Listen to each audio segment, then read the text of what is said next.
ભરૂચમાં નર્મદા નદીએ રૌદ્ર સ્વરૂપ ધારણ કર્યું છે। ગોલ્ડન બ્રિજ ખાતે 27 ફૂટ પર નર્મદા નદી વહી રહી છે।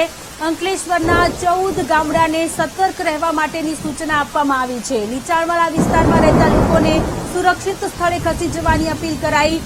નર્મદા નદી ભયજનક સપાટીથી 3 ફૂટ ઉપર વહી રહી છે। તો ભરૂચમાં નર્મદા નદીએ રૌદ્ર સ્વરૂપ ધારણ કર્યું છે। 14 જેટલા ગામડાઓને એલર્ટ આપવામાં આવ્યું છે। લોકોને સુરક્ષિત સ્થળે ખસી જવા માટેની અપીલ કરવામાં આવી રહી છે।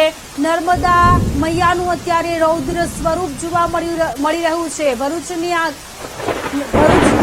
નર્મદા નદીના કિનારે આવેલું ભરૂચ કે જેના ગામડાઓને પણ અત્યારે એલર્ટ મોડ પર રાખી દેવામાં આવ્યા છે। 14 જેટલા ગામડાઓમાં રહેતા લોકોનું સ્થળાંતર કરાવવામાં આવી રહ્યું છે। ગોલ્ડન બ્રિજ ખાતે 27 ફૂટ ઉપર નર્મદા નદીનું પાણી વહી રહ્યું છે, ત્યારે લોકોને નદીના પટમાં ન જવા માટેની પણ અપીલ કરવામાં આવી રહી છે।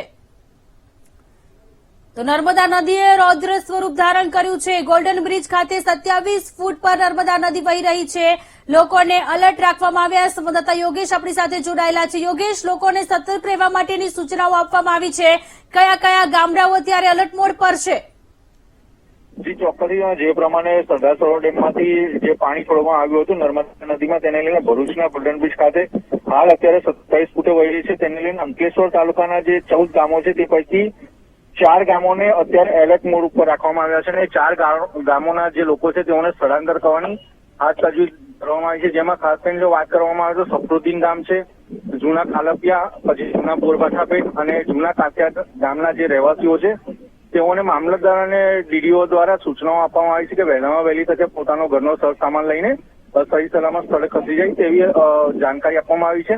ને અત્યારે ભરૂચ અંકલેશ્વર તાલુકાનું જે સફરુદ્દીન ગામ છે તે સંપૂર્ણપણે ખાલી કરી દેવામાં આવ્યું છે। જી યોગેશ, આભાર તમામ વિગતો માટે।